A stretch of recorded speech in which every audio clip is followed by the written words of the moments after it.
All right guys, Omar here from my point of view, and today I have another QX50, quite different from the Q50 I just reviewed not too long ago. But yet again, this is a completely different platform. Actually, it didn't start life as a Q50, a little dirty in the back. It actually started life as an EX35. And obviously, Infiniti changed its whole lineup. It used to be G class and then switched to Q class and stuff like that, so everything is now a Q. But again, it started life as an EX350. If Infiniti would have kept that model name, it would have been called the EX37 because they have the 3.7 liter V6. But I'm getting a little ahead of myself right now. We'll talk about all the engine stuff here in a second, but let's go over the car just real quick. Now this is one of those cars I've seen on the road multiple times, and every time I look at it, I'm just like turned off by its styling. The whole headlights like swooping around like that, it's just, the front of it kind of just throws me off. Ultimately, it's just an SUV version of the previous G-Class Infiniti, the G35. And to be honest with you, every time I see it on the road, I'm just assuming it was a front-wheel drive car. So actually driving it, and I get to more of the driving impressions here in a second, it's kind of growing on me. But as the way it stands right now, it does look similar to the QX50, which is an SUV I like from Infiniti, but they don't make that anymore, sadly. Styling wise, you hate it or you love it. I don't love it, but yet again, I don't hate it. It's below neutral. That's all I gotta say. But let me know what you think about the style in the car.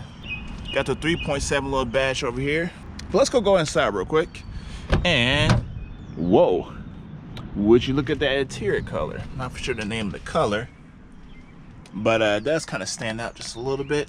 But for now, let's go ahead and hop on in before it rains again. All right, y'all know the drill.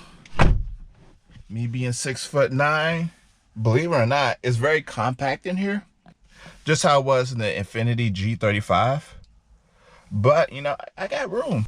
Yeah, it's tight, but the seats are gosh darn comfortable that I'm sitting on right now. I'm very snug in here, but I like it. I don't mind being a little snug. Now this being a 2017, it does show its age just a little bit, a tad bit. This screams 2008 Infiniti. Got a medium-sized steering wheel. Got some weird little angles here, but not complaining about it. Gauge clusters.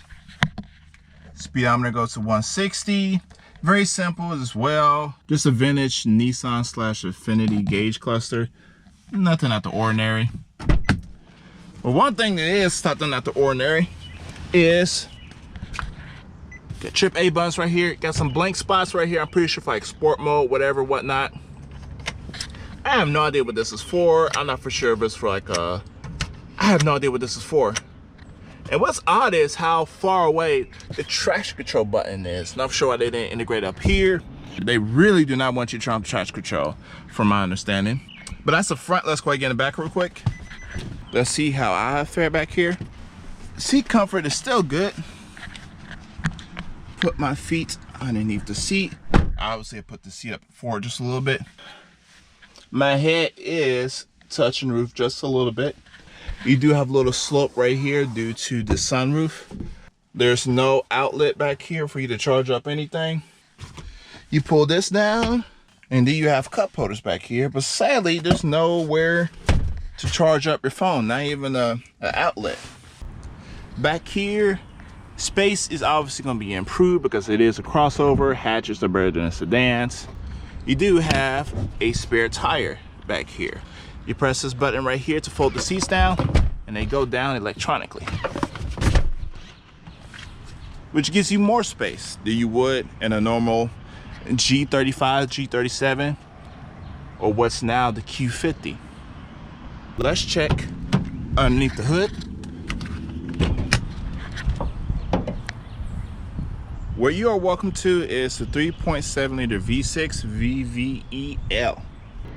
This engine produces 320 brake horsepower and 266 foot-pounds of torque. Made it to a 7-speed automatic gearbox. Nice and throaty.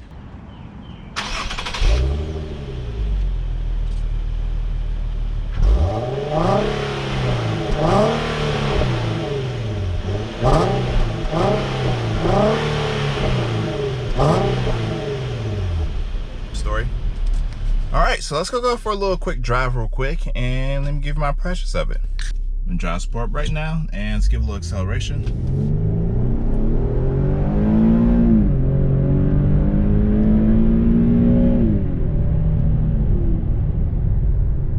Gets up pretty good. Naturally aspirated V6, 320 brake horsepower. It sounds very good. The 7-speed was very strong. I did not put in manual mode, so it's shifting by itself. And I was going up a slight little hill as well. Drive.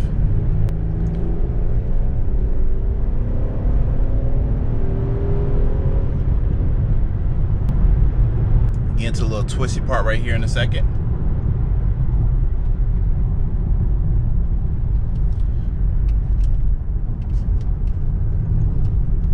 Does handle well. The steering wheel is actually heavy, but not in the sense of a truck heavy type of way. It does feel very mechanical. No electronic assist, anything like that. Wherever input I give it, it does it. And I like the feedback it has on it. The ride is comfortable as well. Let's turn back around and give another hard little acceleration. Turning radius is actually decent.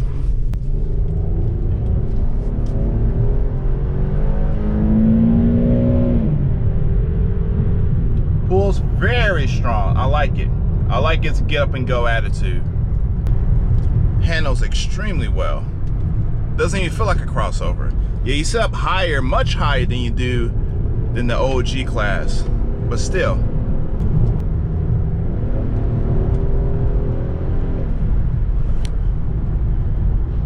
Oh yes.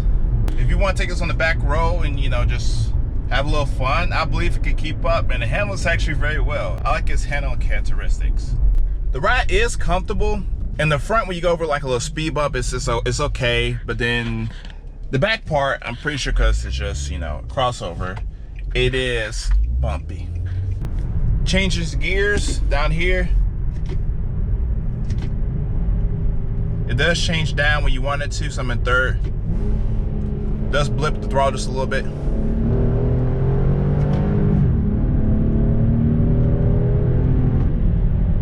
It does hold the gear, and let's see if it acts like a true manual. So I'm in fourth, and I'm gonna floor it. It stayed in fourth. It did a downshift, which I like about it, so it acts like a true manual gearbox as well. Visibility is actually great as well.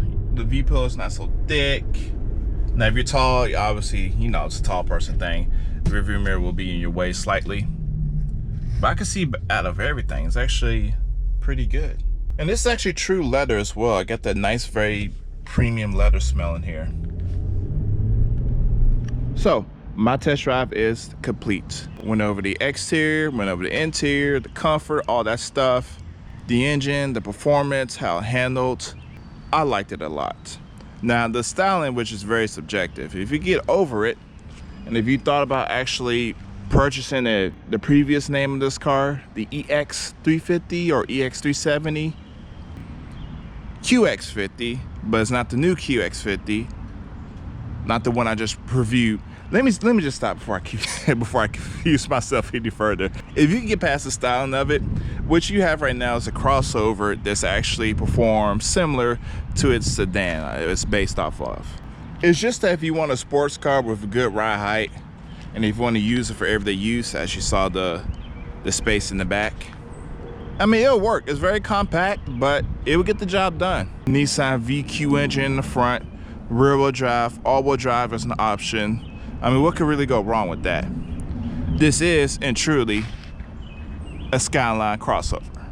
It's actually a good crossover. One of the best crossovers that you should be able to buy. It's one that I like and recommend as well. So, this is Omar from my point of view. Thank you guys so much for watching. No dealership review, just want to keep it true and simple. So, with that being said, I'm about to go back out for a drive. Thank you guys so much for watching my video.